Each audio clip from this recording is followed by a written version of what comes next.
Star Mother, written by Robert F. Young in the year 1959. That night, her sun was the first star.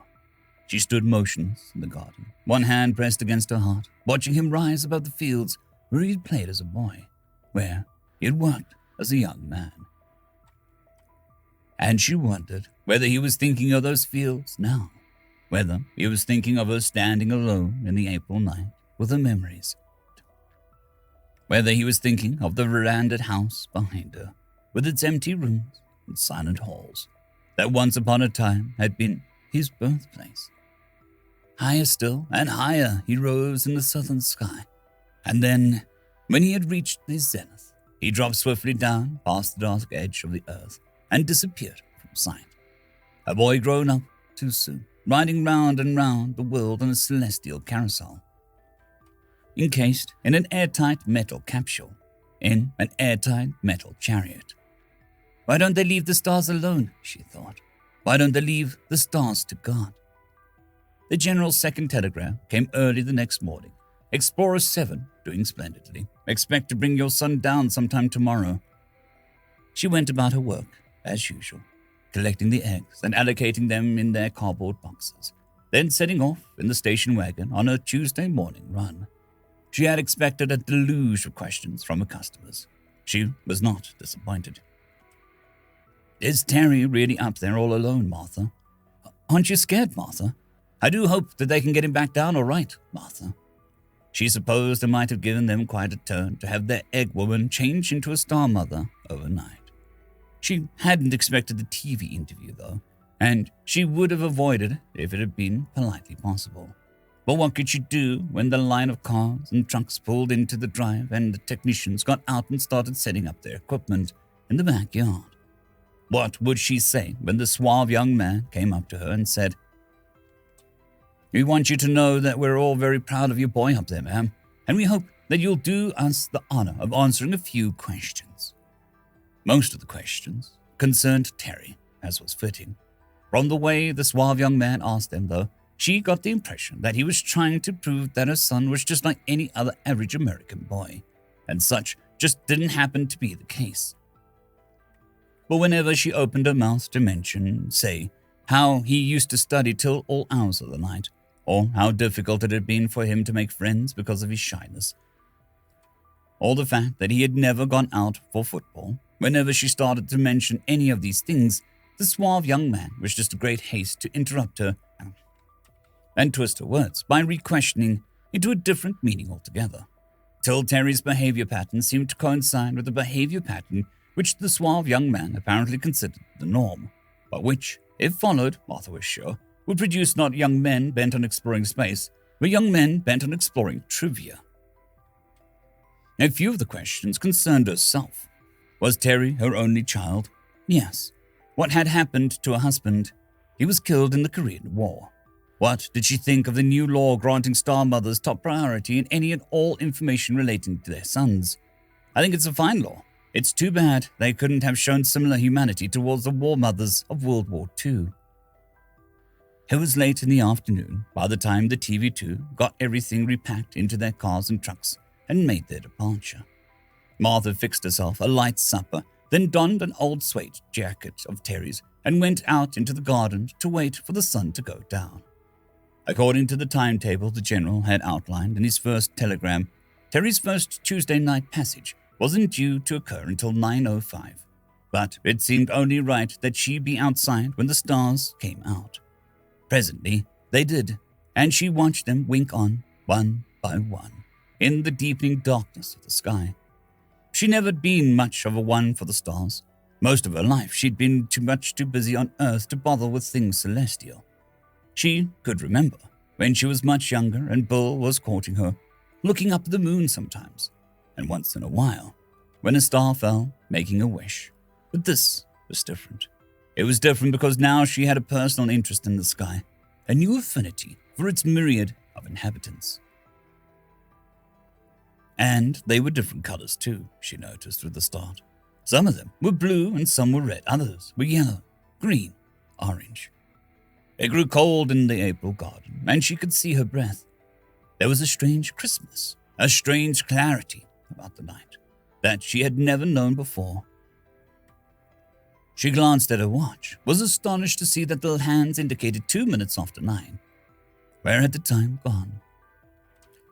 Tremulously, she faced the southern horizon and saw her Terry appear in his shining chariot, riding up the star-pebbled path of its orbit, a star in his own right, dropping swiftly now, down, down, and out of sight beyond the dark weeding mass of Earth. She took a deep, proud breath, realizing that she was wildly waving her hand and let it fall slowly to her side.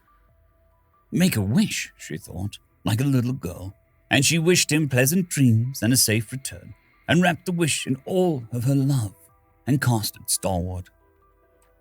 Sometime tomorrow, the general's telegram had said. That meant sometime today. She rose to the sun and fed the chickens, fixed and ate her breakfast, collected the eggs and put them in their cardboard boxes. Then started out on her Wednesday morning run. My land, Martha, I don't see how you could stand it with him up there. Doesn't it get on your nerves? Yes, it does. Martha, when are they bringing him back down? Today. It must be wonderful being a star mother, Martha. Yes, it is, in a way. Wonderful. And terrible. If only he can last it out for a few more hours, she thought. If only they can bring him down safe and sound.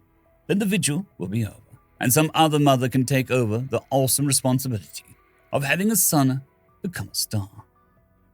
If only. The general's third telegram arrived that afternoon.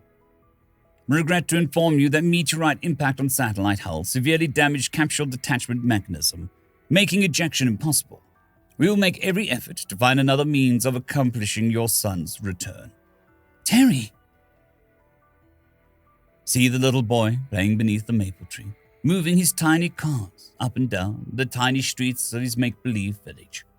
The little boy, his fuzz of hair gold in the sunlight, his cherub cheeks pink in the summer wind.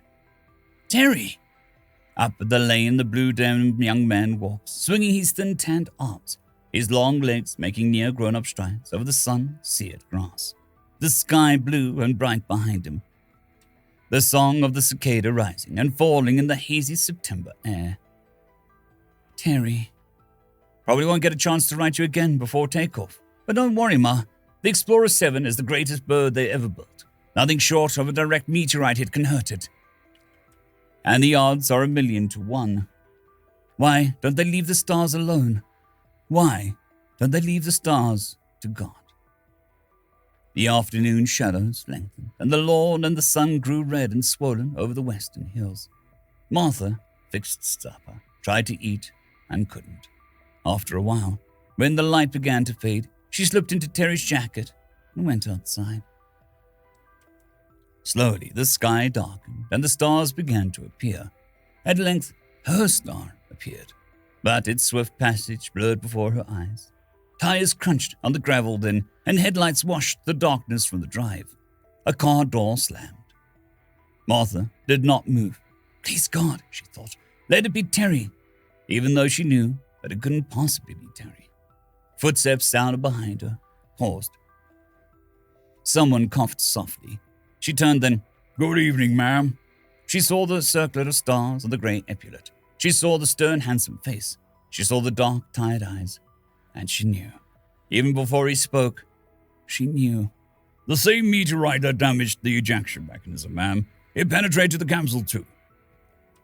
We didn't find out until just a little while ago. But there was nothing we could have done anyway. Are you all right, ma'am? Yes, I'm all right.